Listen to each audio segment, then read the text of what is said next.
Olá, bom dia, boa tarde, boa noite, onde quer que você esteja, seja muito bem-vindo para mais uma aula sobre insetos. E hoje, classificação de hexápoda.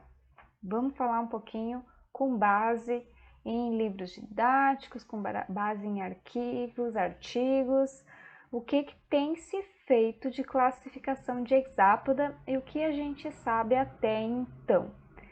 Alguma coisa vocês podem encontrar nesses livros, mas classificação é algo que muda com o tempo, a gente tem que estar sempre atualizado das pesquisas, dos novos artigos que têm saído. Galera, os hexápodes são artrópodes, aqueles organismos que têm pernas articuladas. Os hexápodes têm um par de antenas e 3 pares de pernas. Grande parte dos insetos tem também 2 pares de asas. E aí, os artrópodes fazem parte de um grande clado, que é o clado Ecdysozoa. Eu vou folhear agora o Brusca, o livro Brusca et al., mais atual para vocês, para a gente dar uma relembrada nessa coisa de classificação geral de invertebrados. Bom, acho que é muito válido sempre a gente relembrar, né, a classificação do grupo animal, e aqui a gente está tratando de artrópodes, de insetos dentro do clado Ecdysozoa. Atualmente, então, um grupo de protostômios está dividido em espiralha e Ecdysozoa. Essa ilustração da última edição aqui, bonita, do Brusca e tal, do Invertebrados. E é sempre legal, então, a gente relembrar a classificação dos organismos, né, os não bilaterais e os bilaterais. Dentro de bilatéria, a gente tem Ecdysozoa. Dentro de Ecdysozoa, a gente vai tratar de artrópodes, crustáceos, hexápodes, miriápodes e quelicerados.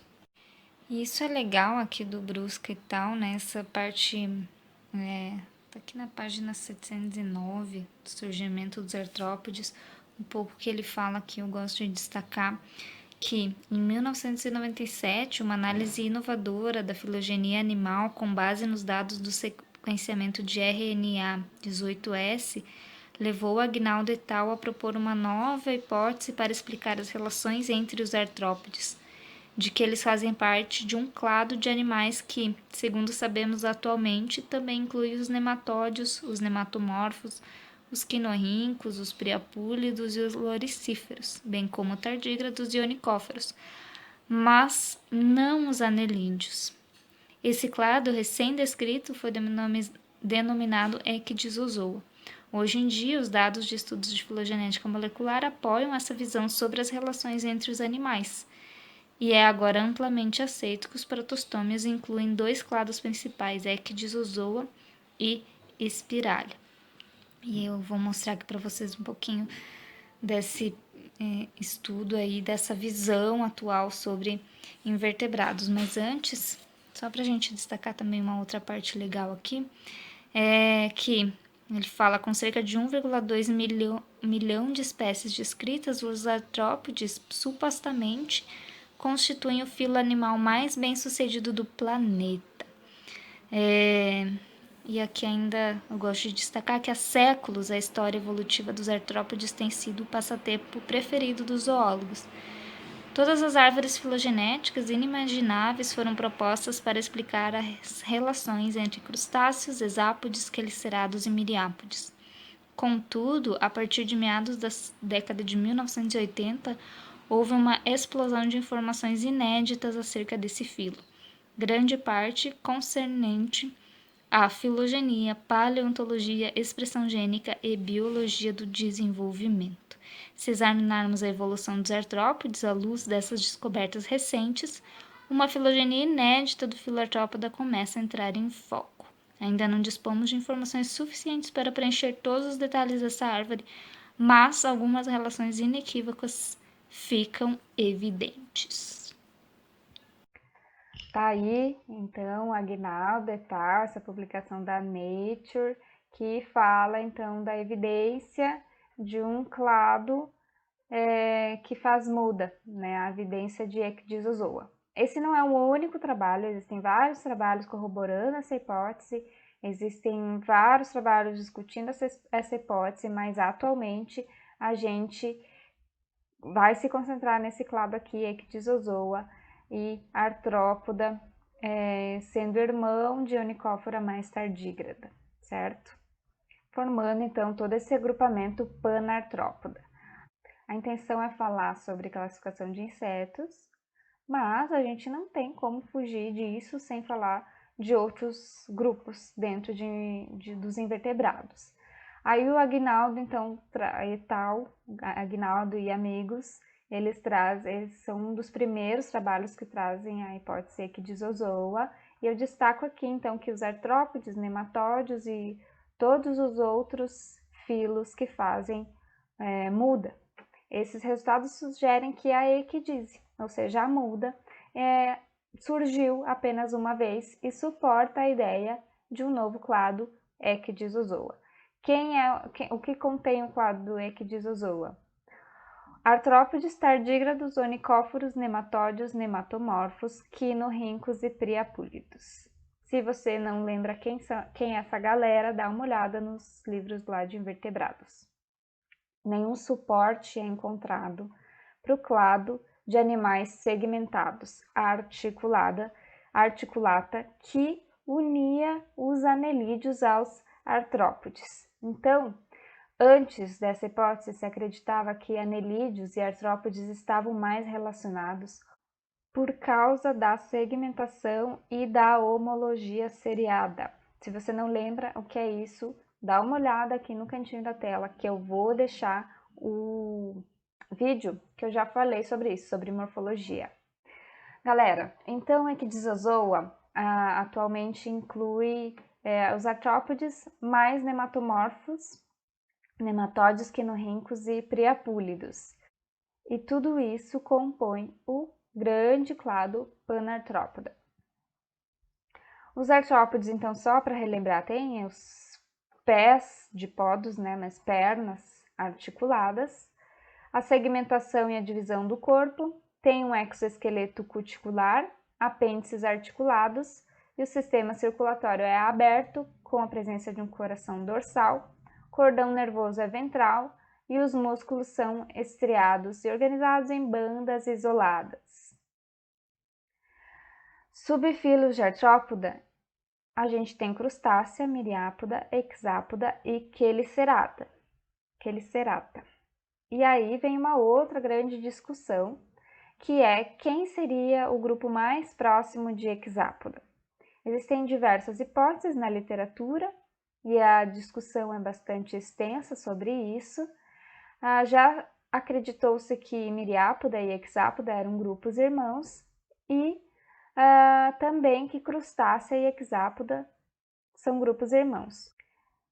E essas duas hipóteses de hexápoda mais miriápoda, que a gente chamava de atelocerata ou antenata ou traqueata, se suportava na ideia de que as traqueias tinham uma origem única em hexápodes e miriápodes, ou também a presença de um único par de antena, a redução de um segundo par de antena que tem em crustáceos não tem, a redução existe, né? Não tem esse segundo par de antenas em miriápodes e insetos. Então, há um tempo se achava que esse agrupamento tivesse evoluído, hexápodes e miriápodes.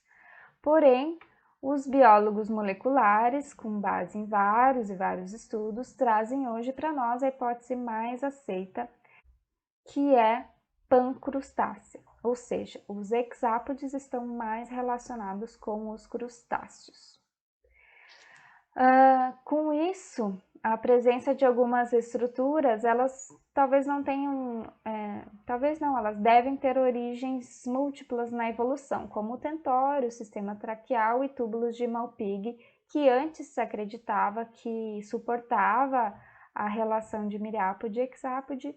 Hoje em dia se sabe que isso evoluiu mais de uma vez. Então, o que a gente tem de atual é que os crustáceos, e os hexápodes estão bastante relacionados. Na verdade, os hexápodes são uma linhagem de crustáceos. Tudo isso pancrustácea. Um dos trabalhos que traz essa ideia de pancrustácea, a hipótese de pancrustácea, é esse do Legge e colaboradores, traz bem ilustrado até essa ideia, e aparentemente, então, os hexápodes são uma linhagem de crustáceos, mas aparentados com remipédios lá dentro de crustáceos, mas as relações dentro de crustáceos ainda não estão bem estabelecidas. Mas é isso, existe o grande clado pancrustácea e nesse uma linhagem que é a linhagem hexápoda, que inclui então os insetos. Hexápoda está organizada atualmente em 31 ordens, sendo que 28 são de insetos. Os hexápodes têm uma estrutura corporal formada de cabeça com 6 somitos, tórax com 3 e abdômen com 11. Também, para quem ainda não viu aula sobre morfologia, dá uma olhadinha nas minhas aulas anteriores. Os hexápodes têm apenas um par de antenas, como eu já vinha falando, 3 conjuntos de peças orais, sendo mandíbulas, maxilas e lábio. O sistema traqueal é o responsável pelas trocas gasosas. Os túbulos de Malpighi, responsáveis pela excreção, são de origem ectodérmica. Eu sei que eu ainda não falei de embriologia aqui, mas se vocês não lembram, dê uma olhadinha nos livros. Quem sabe no futuro eu trago sobre embriologia aqui também. Presença de asas na grande maioria, 3 pares de pernas, uma presença de um corpo gorduroso, principalmente no abdômen, que serve como uma reserva energética, em sua exclusividade de hexápodes, e a fusão das segundas maxilas, encontradas lá nos crustáceos, formam um lábio aqui nos hexápodes. Existem diversas hipóteses filogenéticas dentro de hexápoda, estudando as relações entre as ordens de hexápoda, mas a Misoff et al., essa publicação da Science, é uma das publicações atualmente mais consideradas para as relações de insetos. Houveram depois outras publicações depois dessa, essa de 2014, avaliando clados mais dentro de holometábulos, principalmente, mas eu vou me basear nessa publicação aqui, que faz parte de um grande projeto de estudo de insetos atualmente, e ele traz essa árvore de relação de ordens de insetos com uma primeira, de ordens de hexápodes, com uma primeira grande diferenciação aqui entre entognatos e ectognatos. Então, os entognatos, eles têm peças orais internalizadas na cápsula cefálica, são os colêmbula, protura e diplura. E os ectognatos são os insetos verdadeiros, da classe Insecta, que têm as peças bucais externalizadas na cápsula cefálica. Aqui estão eles, então, protura, colêmbula e diplura, que têm as peças bucais internalizadas, os olhos compostos são ausentes ou reduzidos, e os túbulos de Malpighi também são reduzidos. Existe uma questão aqui dentro desse grupo que busca entender se esse grupo, se essas 3 ordens fazem parte de um clado monofilético ou não. E existem diversas hipóteses e não existe nada muito consagrado ainda na literatura, há uma discussão bastante grande. Uma das hipóteses é que protura e colêmbula estejam mais relacionados e diplura seja irmão de Insecta, e esse clado de protura e colêmbula mais relacionado seria chamado de heliplura. Outra hipótese traz de que protura e diplura são mais relacionados num grupo chamado de nonoculata. Então, até então, os entognatos estão parafiléticos, sendo que, primeiro, protura pode ser irmão de colêmbula, formando um clado heliplura, ou então irmão de diplura, formando o clado nonoculata. Ou ainda, Os entognatos são parafiléticos, sendo diplura mais relacionado aos insetos. Existe uma discussão ainda bastante grande. O Missoff et al. Eles trazem a hipótese de heliplura, protura mais colêmbula, e diplura mais relacionado aos insetos. Os insetos, então, têm peças bucais externas, como eu já vinha falando, óleos compostos que podem estar reduzidos depois em alguns grupos. As antenas têm músculos intrínsecos apenas no escapo, o único segmento verdadeiro. O tentório é bem desenvolvido. Os tarsos são divididos em tarsômeros e existem órgãos sensoriais nas antenas, que são os chamados órgãos de Johnson. Bom, vamos lá. Então, as relações entre as ordens de insetos. Bom, então aqui a gente tem o artigo do Missoff et al. Com a filogenia, mas para falar um pouco das relações eu vou abrir o Boyt, 2017, que é uma revisão das últimas hipóteses filogenéticas de inseto, e ele é mais legal, mais bonitinho para a gente ilustrar o quadro, que eu vou girar aqui e vai ficar mais fácil para a gente conversar. Então, aqui o Boyt ele traz a hipótese de heliplura, que é protura mais colêmbula, e traz diplura como irmão de todos os outros insetos, né? Então, isso que a gente já falou ali do diplura sendo o grupo irmão de insecta, e então entognata ficaria parafilético neste caso. Aí, logo depois, a gente tem Archaeognatha exigentoma, que não possuem asas. Tradicionalmente se tratava esse grupo como Apterygota, mas eles não formam um clado monofilético, então a gente pode dizer os apterigotos, né, os que não têm asas, porém eles não formam um grupo monofilético. Na sequência a gente vai ter todos os, deixa eu ver se ele fala aqui, todos os indivíduos que têm asas, né, todos os pterigotos de Odonata para frente. Então, a partir daqui, todas as ordens possuem asas. Existem perdas secundárias em algumas ordens mais evoluídas, mas de uma maneira geral, todos esses indivíduos possuem asas, né? E a presença de asa, ela é algo muito importante que acontece nesse grupo, né? O voo, ele permitiu a extrema dispersão desses animais por pequenas e até grandes distâncias e também a fuga de predadores, né, nesse caso. Os insetos foram os primeiros animais a voar na Terra, cerca de 300 ou 400 milhões de anos. Muito se discute ainda sobre o voo dos insetos e muitos grupos têm isso de uma forma bastante evoluída. Aqui no início do nosso clado a gente tem Odonata e Ephemeroptera formando um clado chamado de Paleoptera. Isso é bastante discutível. Existem hipóteses filogenéticas que trazem essas duas ordens como grupo irmão, formando o agrupamento monofilético, mas existem hipóteses que trazem isso separadamente, não formando um grupo monofilético. Então, para quem não viu, não lembra o nome das ordens, dá uma olhadinha lá na aula de ordens, mas a principal característica dessas duas ordens, Odonata e Ephemeroptera, é o não dobrar as asas sobre o abdômen. Algumas hipóteses sugerem essa monofilia de Paleoptera, mas algumas sugerem o agrupamento de Odonata mais Neoptera, o resto dos insetos, e chamam isso de metapterigota. E ainda alguns estudos sugerem a relação de grupo irmão de Ephemeroptera com os outros insetos, com os neópteros, chamando essa relação de quiastomiária. Isso é bastante discutível, mas nessa revisão aqui, em várias hipóteses filogenéticas, tanto morfológicas como moleculares, trazem a relação aqui de Paleoptera.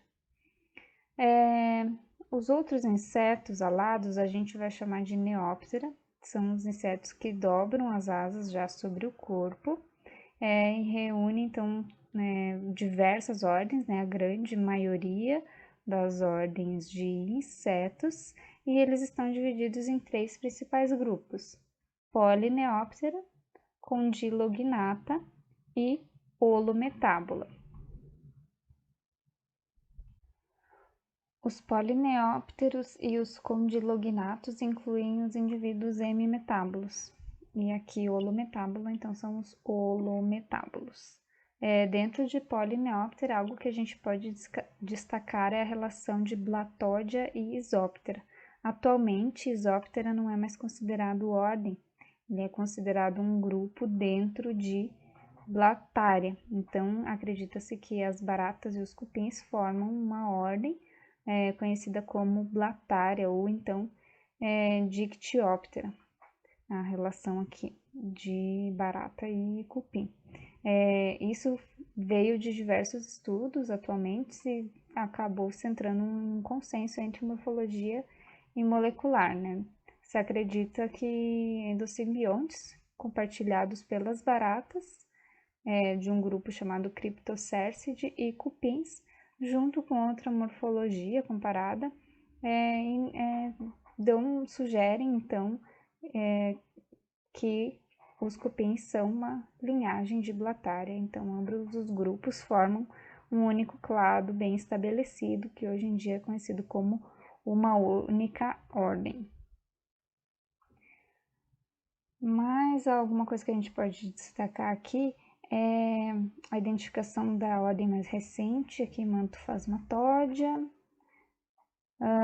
e as evidências dessa associação de Mantophasmatódia com Griloblatódia também são bastante conhecidas, bastante aceitas, mas mesmo assim algumas relações aqui dentro ainda são bastante discutíveis, apesar de se reconhecer esse agrupamento dentro de Polineoptera, ainda existem hipóteses que divergem algumas poucas relações aqui dentro. Bom, Condylognata também é chamado de Acercária e inclui Hemiptera e Tisanoptera. Apesar dessa relação ser bastante conhecida e aceita, ainda existem algumas hipóteses controversas. Sternorhynca heteroptera, Coliorhynca e Alkenorhynca são subordens de Hemiptera. Então aqui, acho que o Mesoff ele traz aqui Hemiptera e Tisanoptera como clados irmãos, né? E a principal cenapomorfia, característica que define esse grupo, é a presença de peças bucais alongadas em estiletes para sucção. De holometábulo, a gente tem aqui todo esse clado grande, né? O holometábula é um grupo que vem sendo suportado há décadas. O sucesso evolutivo de holometábulos, ele é expresso pela diversidade de espécies, que ela é 10 vezes maior do que insetos hemimetábulos, então o grupo é muito maior. E quais seriam as vantagens desse tipo de desenvolvimento que eu já expliquei em outras aulas? Inclui, então, a evitar a predação, a competição, inclui em evitar a competição intraespecífica, uma vez que a larva e o adulto eles vão ocupar nichos alimentares diferentes e vão se alimentar de forma diferente. Então, essa é uma das principais características. Bom, além disso, as larvas elas possuem um corpo alongado e sem asas, e aí permite que elas se escondam e habitem ambientes diversos, inclusive ambientes bastante pequenos. As relações evolutivas dentro de holometábula, elas são bastante discutíveis também, existem diversos estudos trazendo algumas hipóteses diferentes do que está apresentado aqui, mas acredita-se que esse clado esteja quase que consolidado, essas relações aqui, elas são bastante repetidas em diversos estudos. Rhaphidioptera, Megaloptera e Neuroptera, que são sempre recuperados nesse clado, que a gente chama de Neuroptérida, e de característica principal é que esse grupo possui asas membranosas, muitas vezes com muitas veias transversais. Strepsiptera e Coleoptera formam o agrupamento Coleoptérida, mas aqui é importante destacar que Strepsiptera já foi considerado o grupo irmão de Diptera, formando um clado Altéria. E essa discussão, né, esses estudos sobre Strepsiptera geraram bastante discussão na literatura, porque com dados morfológicos, a maioria dos autores, ao longo dos anos, recuperava a relação de Strepsiptera com Coleóptera, né? Principalmente pelo voo da asa posterior, estruturas relacionadas. Porém, alguns estudos moleculares eles começaram a trazer a relação de Strepsiptera com Diptera, e por alguns problemas provavelmente metodológicos que atualmente foram revisados, e hoje em dia se acredita então que a melhor relação para Strepsiptera é aqui com Coleóptera. Mas como esse resultado de Strepsiptera e Diptera se recuperava na molecular, os autores desses estudos chamavam esse agrupamento de Altéria, já que ambas as ordens têm um par de asas modificados reduzidos, né, em halteres, porém em Diptera é o par posterior de asas e em Strepsiptera o par anterior das asas que está reduzido. Demais, algo bastante consolidado também é a relação de Tricóptera e Lepidóptera, e esse agrupamento é chamado de Amphiesmenoptera, e a relação de Diptera, Mecóptera e Siphonáptera também é bem conhecida, e esse agrupamento é chamado de Ampliófora, bastante nome, né? Bom, mas ainda é claro que as investigações elas seguem sendo feitas dentro de ordens, entre as ordens, com mais dados, então, mas atualmente se tem uma árvore até bem estabelecida de insetos, com algumas poucas discussões, mas é claro que os estudos eles continuam, mas atualmente a gente já consegue conversar sobre esses agrupamentos.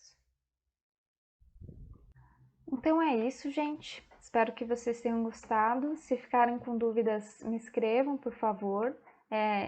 Existem vários estudos sobre a classificação de insetos, de hexápodes na literatura, muitas discussões. É bem interessante ler os avanços que têm sido tomados, que têm sido alcançados nos últimos anos em relação à classificação, ao conhecimento que a gente tem de relação entre as ordens e o que ainda há de se descobrir. Existe um projeto buscando a melhor árvore de insetos, um projeto que engloba os maiores pesquisadores de sistemática de inseto, que é o One Kite Project. Vou deixar o link aqui embaixo do projeto para vocês darem uma olhada. Mas assim, o que se sabe atualmente já é bem avançado, já se tem algo mais consolidado, já se tem uma árvore consolidada, assim, de relações, já sabe que insetos são monofiléticos, ainda não se sabe muito bem a relação de entognatos entre eles e com os insetos, algumas coisas entre as ordens, mas muito já tem sido feito. Os insetos ainda carecem de estudos dentro das próprias ordens, relações entre famílias, entre gêneros, grupos, enfim, ainda há muito a se descobrir, mas acho que a gente tem bastante conteúdo aí para ser falado e ser estudado, certo? Então é isso, nos vemos na próxima, fiquem bem e até já! Eita! Uau! Youtuber demais. Vida ensina. A gente aprende. Ou não.